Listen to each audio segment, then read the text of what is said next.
You already know this. Attraction is not a speech you give, it's the quiet gravity you carry. But here's the part most men miss. That gravity leaks through the smallest phrases you drop without thinking. She doesn't lose interest because you're not tall enough, rich enough, or famous enough. She loses interest because your words keep revealing a frame that makes her body feel unsafe, unchallenged, or unexcited. You can have a clean jawline, sharp shoes, and a gym-built chest, and still lose the room with a single sentence that smells like need. The wrong line isn't just bad game, it's a signal that says, "My world depends on yours." And the moment her nervous system feels that, desire evaporates. Right now, I'm going to take a scalpel to 7 patterns most men spill out unconsciously. 7 things you say that quietly kill attraction. And as we cut them out, I'll give you a replacement structure that holds a masculine frame without becoming a robot or a show-off. If what you hear in the next few minutes shifts how you see yourself, stay with me all the way. We're not just correcting words, we're reforging the way you transmit presence. The first thing that makes her lose interest is the over-explanation apology spiral. This is when your sentences come wrapped in bubble wrap and disclaimers. You text with paragraphs of justification before a simple invitation. You preface every request with "sorry," you soften every stance with "if that's okay," and you explain yourself like a defendant on trial. It feels polite, but it reads as fear. Her body is reading subtext. Does this man trust his own decisions? Is he clear on what he wants? Can I relax into him? Over-explaining drenches your presence in nervous energy, and the apology attached to it signals you expect to be rejected. The solution is not to swing to the other extreme and become blunt or rude. The solution is to remove the unnecessary padding. State your intention in one sentence. Offer a clean path forward. Give her an easy out without begging for it. The structure is simple: concise intent, precise logistics, respectful exit. It might look like this in your delivery. You speak slowly, you say what you want once, and then you let silence do the work you were trying to do with 3 extra paragraphs. Your shoulders are relaxed, your jaw is soft, your breathing is even. You speak as if the world is not ending if she says no. Because, for a grounded man, it isn't. That emotional steadiness is far more compelling than any apology-laden essay. The second thing is validation fishing disguised as conversation. Was that okay? Did you have fun? Do you still like me? I hope I'm not annoying you. You think you're being considerate. What she hears is a request to mother you. Attraction thrives when she can feel your self-respect as a stable baseline. When you outsource your self-approval to her, you place her in the role of your emotional thermostat. That kills polarity. Here's the psychology. When you ask for reassurance, you're telegraphing doubt. And where there's doubt, the feminine body anticipates collapse. Collapse is not safe, and it's not exciting. Replace reassurance seeking with self-referencing awareness. You don't ask her to approve your behavior. You observe your experience, you share it briefly, and you stand behind it. You don't ask if your joke was good. You let your delivery and your relaxed eye contact carry it. If you genuinely need calibration, ask for information, not approval. That sounds like, "What was your favorite part?" instead of, "Was that good enough?" One invites her into a vivid memory, the other drags her into your insecurity. If this is hitting something inside you, drop your thoughts below. I read every single one, and the shift you make here changes the entire way people respond to your presence. The third thing is the fast-forward impulse, rushing certainty, forcing a label, or demanding clarity before the connection has earned weight. What are we? Where is this going? I need to know now. You might call it honesty. The nervous system hears control. Real desire grows in mystery, in discovery, in the spaces between clear answers. When you insist on a definition before chemistry has time to breathe, you trigger reactance, the natural resistance to being boxed in. She pulls away not because she's uninterested, but because your urgency feels like a net. Mature men hold standards and timelines without strangling the moment. The masculine frame here is a paradox. You combine direction with patience. Direction means you are not aimless. You know what kind of relationship you play for. You live by your values. And you don't pretend you're casual if you're not. Patience means you don't ask the flower to bloom just because you're standing in the sun. When you feel the urge to force clarity, channel it into presence. Slow your speech, deepen your breath, and bring your attention to the texture of the moment you're actually in. If you want to communicate standards, Do it with clean edges. You share what you build your life around. You're transparent about how you invest your time, and you allow her to meet you there without pressure. The result is the same clarity you wanted, without the anxiety that kills the spark. The fourth thing is the habit of negative self-talk, packaged as humor. I'm so awkward. I'm terrible at this. I'm a mess. You think you're being self-aware, even endearing, but the brain is a prediction machine. When you label yourself with incompetence, you train her perception to notice the flaws you named. Now every moment becomes a confirmation loop. The more she hears you run yourself down, the more her body anticipates you won't hold tension when it matters, during conflict, during decision-making, during intimacy. There's a difference between light playfulness about a small imperfection and a consistent pattern of belittling your identity. One shows flexibility, the other signals fragility. Replace the downward jabs with ownership. You acknowledge a limitation with a steady tone and a direct gaze, then you demonstrate capability in action. You don't hide the reality that you're learning something. You frame it as a current trajectory rather than a permanent identity. The masculine posture here is quiet confidence. You don't need to inflate yourself, and you refuse to erode yourself for a cheap laugh. That refusal communicates that your dignity is not for sale, and strangely enough, that makes everything you say afterward land with more weight. The fifth thing is bitterness, gossip, complaints, and ex-bashing. Women are all, "My ex was crazy." People are so fake. You might feel justified. You might even have evidence. It doesn't matter. What her body hears is that you store poison. If you carry old fights into new rooms, you become a hazard to trust. And nothing ends attraction faster than the suspicion you'll weaponize her vulnerability later. Mature masculinity contains emotion without leaking it on everyone. It doesn't flatline, it filters. Instead of venting your contempt, upgrade the calibration of your language. When you speak about the past, be concise, neutral, and oriented toward what you learned. Share values, not vendettas. Name your boundaries without assigning global blame. If she asks what went wrong before, you can answer in a sentence that preserves dignity on both sides and then pivot to how you live now. That pivot is crucial. It signals you are not stuck replaying an old movie. It tells her you're a man with a forward drive, not a man orbiting old wreckage. Your emotional cleanliness becomes a form of erotic safety. The sixth thing is performative value, bragging, overselling, and flexing. I have so many options. I'm a high-value man. I know important people. It's loud, it's shiny, it's also transparent. When you try to convince someone of your worth verbally, you quietly confess you don't believe it yet. Human beings are exquisitely tuned to effort. Try-hard status displays have a scent. Tension in the voice, rushed pacing, hungry eye contact. The cure is counter-signaling. Demonstrate value by not needing to signal it. Keep your language simple, let your habits do your talking. Guard your time without fanfare. Ask better questions than the room expects. Treat everyone with the same baseline respect, whether or not there's something to gain. Share wins with minimal commentary and zero need for a specific reaction. You're not withholding to manipulate. You're revealing that validation isn't your oxygen. This restraint creates a different impression. He has a mission. He selects, he doesn't chase. He lives in a world with standards. That world is naturally magnetic because it offers a woman what she secretly craves, something larger to plug into than the dance of ego. The seventh thing is the stream of filler talk, over-texting, play-by-play check-ins, and constant digital dripping. Wide? Hey, good morning. 7 days in a row with nothing behind it. The problem is not kindness. It's that you've turned your attention into background noise. Attraction thrives on rhythm, approach, contact, space, return. The nervous system needs contrast to stay lit. When you flood her phone with low-signal messages, you remove the space where curiosity lives. Curiosity is oxygen for desire. The fix is simple. Move with intention. Communication has a purpose, a setup, a reveal, a plan, a question worth answering, a reference to a shared moment, a thread that leads somewhere. And you pace it. You match investment.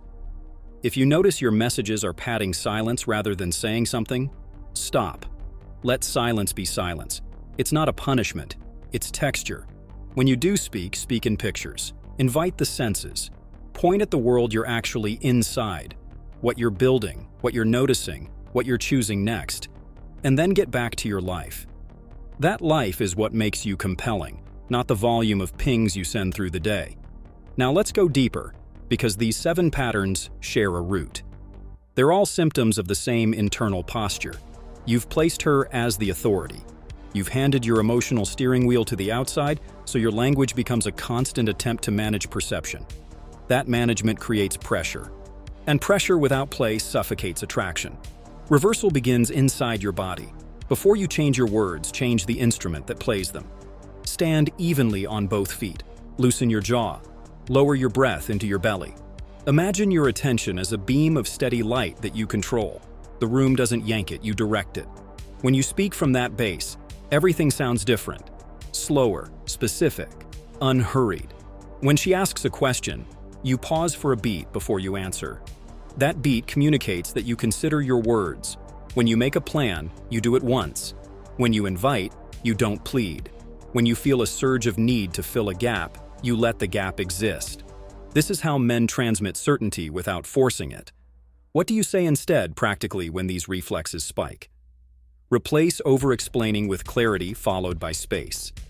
Clarity does not mean you dump every detail you considered. It means you choose one clear line that expresses intent. Then you stop. When your gut screams to justify, you breathe. Let her respond to the clarity, not the fog. Replace validation fishing with observations that begin in your experience. You don't ask, "Did I do that right?" You say, "I enjoyed that." You don't ask, "Are you still interested?" You continue investing proportionally to the energy you feel coming back. If the channel narrows, you don't beg the river to widen.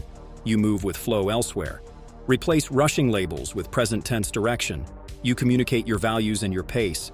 You make plans consistent with them. You stay open to the truth of what's actually happening instead of trying to force a story. Replace negative self-talk with clean humility. Humility is not self-attack. It's the absence of performance. "I'm learning this," said from a grounded chest and a steady gaze, is attractive because it contains a future. Replace bitterness with boundaries. You don't moralize, you decide. Your sentences get shorter when you talk about the past. You no longer rehearse the courtroom drama that keeps you emotionally entangled with people who are no longer in the room. Replace flexing with quiet excellence. Do your reps in private. Honor your word. Show up on time. Keep your environment ordered. Let people discover details about you rather than dumping them on the table the second you meet. Replace filler with signal. If you reach for your phone, ask yourself, what am I giving with this message? What am I inviting? If there's nothing there, put the phone down and do something real. Real life is a better engine for attraction than digital noise. If you're still listening, you're already ahead of most men because awareness itself is leverage. But awareness without practice dissolves by morning. So here's a simple practice to hardwire these shifts. For the next 7 days, choose one of the patterns per day. Day 1. Cut apologies you don't mean. When you catch yourself typing or saying sorry to make the air smooth, stop, delete, and deliver the message without the apology. Day 2. Zero validation questions. If you feel the urge to ask her to rate your behavior, switch to asking for information or sharing an observation. Day 3. No forced certainty. Anytime you feel an anxious need to define, commit to being fully present for the next 10 minutes without seeking an answer. Day 4. Outlaw negative self-labels. If one slips out, correct it in real time with a neutral phrase that points to growth. Day 5. Clean language about the past. One sentence, then pivot to now. Day 6. Strip value signals from your speech. No name dropping. No, "I'm the kind of guy who." Let your actions carry the weight. Day 7. Text with purpose only. If you don't have a sensory-rich message, a genuine question, or a plan, you don't send it. Run this for 1 week and watch what changes, not just in her, but in your own nervous system. If you know a brother who needs to hear this, send it to him today. Don't keep the upgrade to yourself. Let's talk about tone, because content without delivery is flat. Your voice is an instrument. Tune it. Slow down by 15%. Speak from the chest, not the throat. Let your consonants be crisp and your vowels relaxed. When you make a statement, finish it. Don't trail off, don't look for approval in her eyes at the end of your sentence. When you ask a question, keep your face open, then let the question hang until she answers. Don't rush to fill the air. Silence is not an enemy, it's a tool. Most men flinch in silence and reveal their insecurity. The man who can wait a beat communicates depth without saying a word. Use that beat, and use your eyes correctly. Stay soft, not staring. Focused, not scanning for outcomes. If your gaze flickers to her mouth, to her phone, to the door, you look like you're auditioning. If your gaze rests where you are, you look like you're living. Another layer that matters: how you speak about your mission. Women feel it instantly when a man's life is centered on his purpose rather than on being chosen. When you speak about what you build, you become three-dimensional. Your language gains edges. You naturally stop over-explaining because builders don't have time for persuasive essays about every move. They invite alignment and keep moving. You stop validation fishing because your metrics are internal and real. You stop rushing labels because you're not looking for a relationship to fix your emptiness. You're offering your life as a place where a relationship could thrive. You stop negative self-talk because you are too busy becoming competent to narrate an identity of incompetence. You stop bitterness because you've metabolized your past into fuel. You stop flexing because the work speaks. You stop filler because your day is full. Mission turns these 7 corrections from tricks into truth. Understand also that boundaries in language are sexy. Weak men confuse boundaries with controlling others. Strong men use boundaries to protect their own clarity. A boundary in speech is as simple as saying no without a paragraph attached, or not tonight without a story, or that doesn't work for me without anger. It's the emotional equivalent of good posture. Your no becomes believable because your yes actually means something. You don't guilt, you don't debate, you don't sell. You state. This is the masculine in language: grounded, sparse, decisive. When she feels that steadiness, she relaxes. Paradoxically, the space your boundaries create invites her to come closer because she senses you won't drown in her and you won't disappear if she steps back. That sense of safety is the soil where desire grows. Let's anchor the 7 again through sensation, because you'll remember what your body felt more than what this sounded like. When you over-explain, feel the tightness on the sides of your neck and the flutter in your chest. When you notice it, stop, breathe, and cut the sentence in half. When you validation fish, feel the lean forward in your torso and the pitch rising in your voice. Sit back, lower your voice by a few notes, and let your eyes do less work. When you rush labels, feel the itch in your mind that wants a guarantee. Bring your attention to your feet, feel the floor, then speak one sentence about the moment you're in. When you self-deprecate, feel the drop in your stomach right after the laugh. That drop is your cue to shut up and let your presence carry. When you get bitter, feel the heat in your face and the tension in your jaw. Relax the jaw. Switch from story to value. Name what you choose now. When you flex, feel the hollowness after the brag. Replace it with a question about her experience. Curiosity is status without effort. When you send filler, feel the restlessness in your fingers. Put the phone down. Do one meaningful action in your world instead. You are training your nervous system to be a container that can hold tension, choice, and desire without collapsing or performing. There's a quiet authority that comes from mastering speech at this level. You stop being a man who performs lines and become a man whose words are extensions of a coherent life. And women feel the difference immediately. They're not responding to trick phrases, they're responding to your inner architecture. That architecture is built of decisions: what you tolerate, how you spend your time, what you feed your mind, how you treat your body, which standards you hold yourself to when no one is watching. When your life is aligned, your language naturally sharpens. When your life is chaotic, your language tries to compensate. Compensation is exhausting for you and boring for her. Alignment is effortless for you and compelling for her. Choose alignment. If what you've heard so far is shifting how you see yourself, stay with me to the end, because the last reframe will save you years. Most men think the game is winning her interest. It's not. The game is maintaining your center, while hers rises and falls. Interest will fluctuate, that's human. What makes you irresistible is not freezing her interest at some permanent peak. It's remaining steady when it fluctuates. Your speech should not chase the graph. The graph will correct if your center remains. So, when interest dips, you don't start apologizing, reassuring, forcing clarity, self-deprecating, venting, flexing, or flooding her phone. You return to your life. You move your body, you refine your craft, You spend time with men who sharpen you, you invite, and you let it breathe. The man who can let it breathe becomes the man whose presence breathes life into a room. That's the man she thinks about when she's quiet, because his steadiness is rare.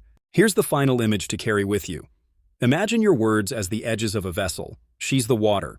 If your edges are soft, collapsing, and full of holes, the water leaks, sloshes, and spills.